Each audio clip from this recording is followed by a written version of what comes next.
Hi, buddy. Hey, what's up? Hey, important news. Big thing. Important thing about to happen. Pay attention. Okay. So, about 10 years ago, a bunch of people worked really hard, called senators, called congressmen, wrote letters, wrote emails, visited, protested, went to meetings, went to rallies, everything you can think of that a citizen can do to peacefully interact with their government. And thanks to the efforts of those people, something called net neutrality became the law of the land by way of Federal Communications Commission rules and policies. What it basically means is, let's say you have Comcast for internet, but you don't want to pay for cable TV, so you get Netflix instead.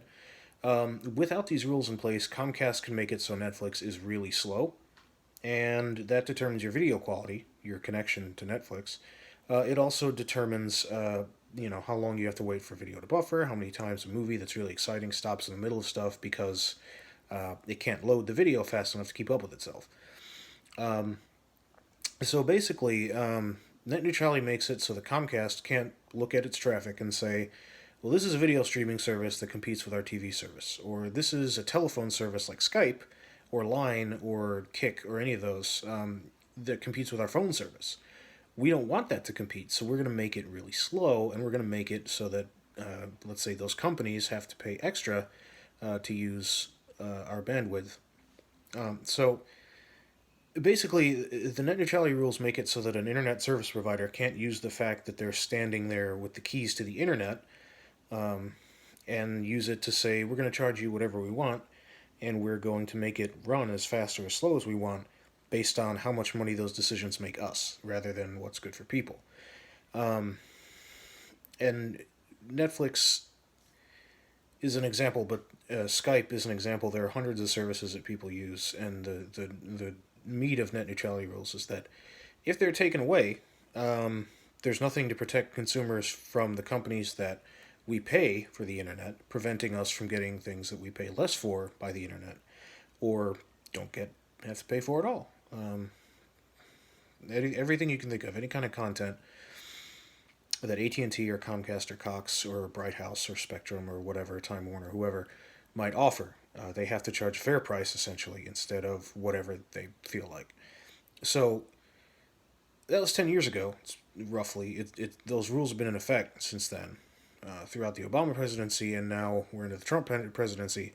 And since the people that got elected are the kind of people who could not ever have enough money if they had all the money in the world, no matter what they tell you, decided that you can make more money on top of the billions you already have in the bank by getting rid of these rules. Obviously, that doesn't put billions of dollars in the bank accounts of regular people, just like the healthcare bill that the Senate tried to pass in the House and all that a couple months ago.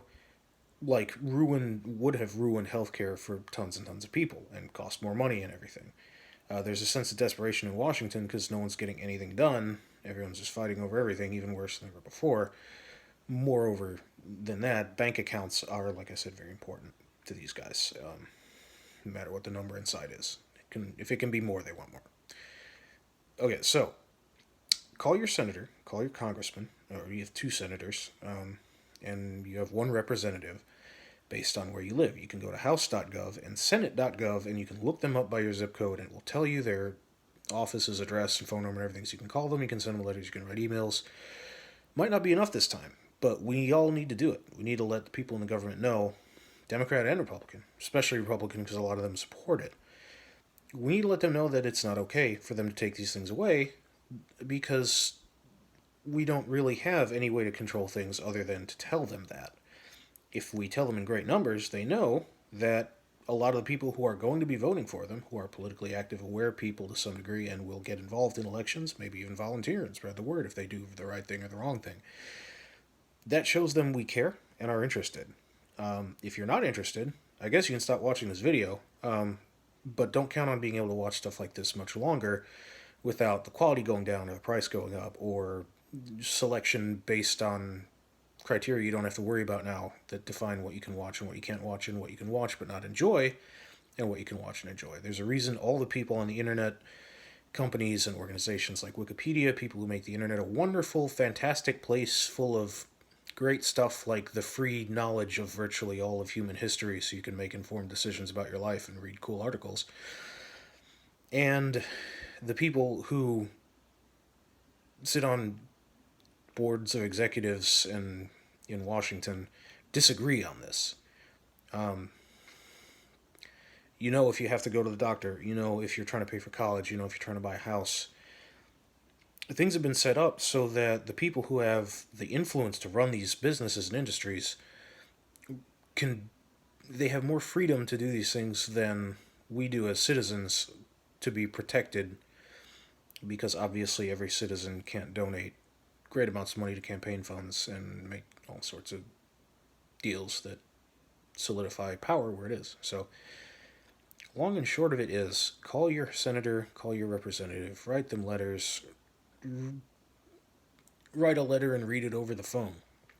Whatever you have to do to let them know that they need to stand with the people they're elected to represent. And I know you hear this all the time, right? Well, they need to stand with people they represent, not big companies. Well, we all say that, and we all smirk and grimace at it, like, oh, that's Washington. But things are getting bad.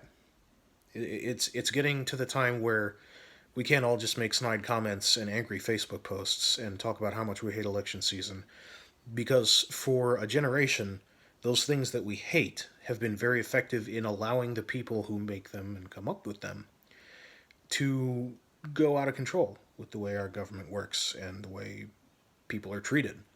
And it's not cool, it's not fair. And whatever you feel about Donald Trump or anyone else, getting rid of those rules benefits the people deciding to get rid of them. None of us, none of you.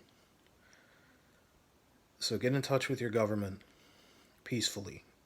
Let them know, but firmly,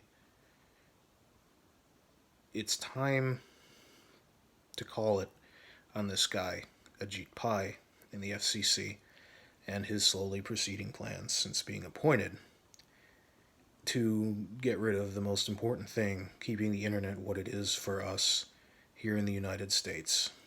At its core, it's a decision between exercising your rights and keeping the freedom that you've enjoyed that you may not even know that people had to fight for you to have. Or finding out one more way what it's like when nobody's got your back. So let's have each other's back. Let's do this.